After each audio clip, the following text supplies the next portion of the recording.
The Stakeholders Alliance for Corporate Accountability has taken its anti-vandalism workshop to Bayelsa to educate the youth on the dangers of oil pipeline vandalism to health and the environment.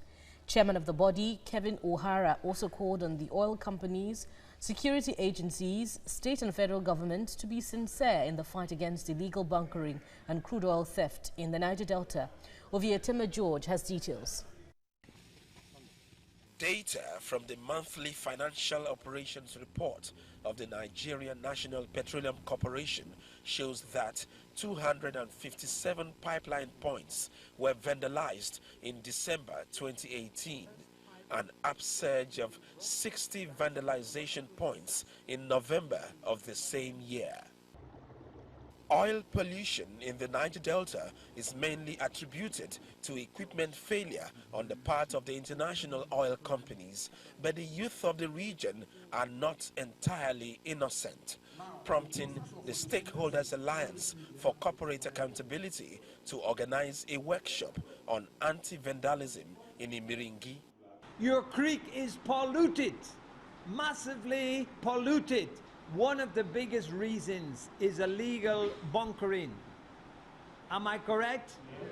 Our young people and young men who are participating in this, you are doing a disservice to everybody in these communities. You are bringing death, slow death, cancerous death to everybody. The future belongs to them, and the fact that the world is moving towards clean energy, there's a need to begin to sensitize people in and around the impacts or the evils of pipeline vandalism.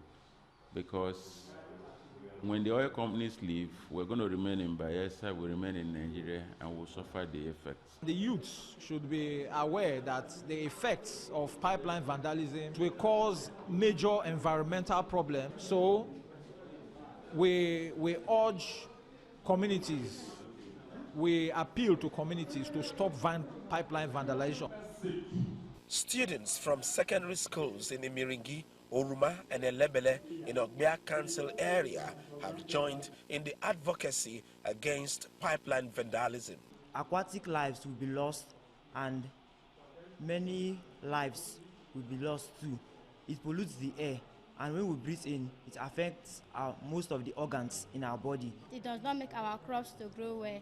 That is causing skin rashes, disease, damage to our health. When I get back home, I'll tell them that the act of vandalization is not good. The oil companies, to the governments, the federal government, to the state government, to the security agencies, is that we must all put hands together and be sincere about this issue. It's for real. Let's stop this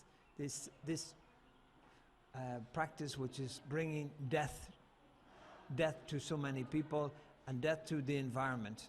Our salaries are being sliced. The Stakeholders Alliance for Corporate Accountability calls on the international oil companies to apply standard best practices in exploring and exploiting for oil in the Niger Delta. Ovietema George, TVC News, Imiringi, Bayelsa State.